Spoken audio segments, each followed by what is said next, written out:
All right, here we are at the opening moments of CES in Las Vegas, and we have Philippine Souleres.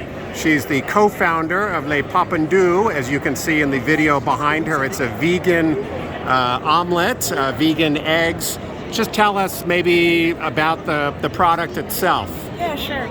We are developing plant-based egg alternatives, so a product that is able to replace egg in every recipe, so in omelets, but also in all the recipes that normally use beaten eggs, for example, cakes, quiche, and everything.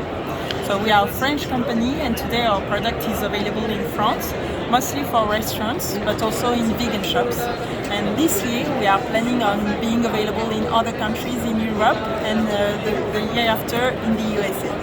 And where did the idea come from for this product? Actually, my co-founder and I both are scientists, and we were very intrigued by the technical challenge to develop this kind of product, because we heard that it was very difficult to replace eggs for vegan people, but also for people suffering from allergies, as eggs are everywhere in the everyday cuisine. So we tried to develop a product that would be able to replace eggs in the everyday life, but for the technical properties, but also for nutritional values, for example. And this is how the adventure started. And what are the ingredients? Our main ingredient is a fava bean protein, but we also have a list of 7 ingredients, which includes water, oil, salt, an extract of carrots for the color and a natural flavor, and vegetable fiber. And for how many years have you been working to develop this product?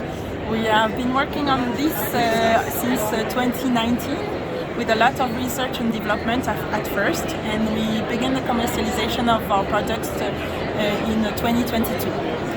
And we often think of France being a country where there's a lot of meat eaten and butter, and not necessarily a country where there might be a lot of interest in plant-based eating. But can you just talk about the what's the reception been for Les Papondu in France?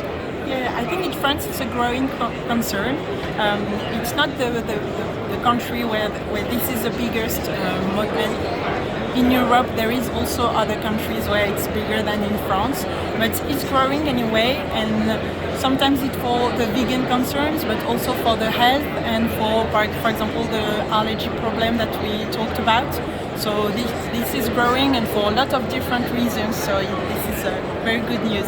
And is it really designed only for omelets, or are there other uses? No, actually our product is a kind of a patty, a frozen patty, and one patty the equivalent of 1 egg. So you can directly put it in the pan if you want to have an omelette or scrambled eggs, but you can also let it go down to room temperatures, and then you will be able to use it as an ingredient in all the recipes that normally use eggs. And are you pursuing, the approval process with the Food and Drug Administration, or whatever the appropriate authority would be in the United States, so Americans can buy it? We should start soon, as we would love to begin commercialization next year in the USA. And what about the state of entrepreneurship in France? I'm familiar, I know you hear stories about some people saying the most ambitious and entrepreneurial people in France sometimes feel like they need to leave the country because they face so many regulatory obstacles. Have you encountered those issues? Actually, not at all. We are very well supported by the French government and also the Paris region, because this is where we have our lab. Today we are able to be on the CES thanks to the region, who allowed us to have this opportunity. And we are very well supported for innovation and new technologies, so it's very nice to grow there. Well, Philippine, just one last question. This is your first visit to CES. I know the door is only open literally minutes ago, but what is your impression so far? It's amazing, actually. We had the opportunity to come yesterday when everything was empty and even not very ready, and today it's a lot different, so it's amazing, and I think it will be a very great adventure. Well, it's great to see you here, and best of luck with this product, and thank you for talking to Food and Health Facts. Thank you.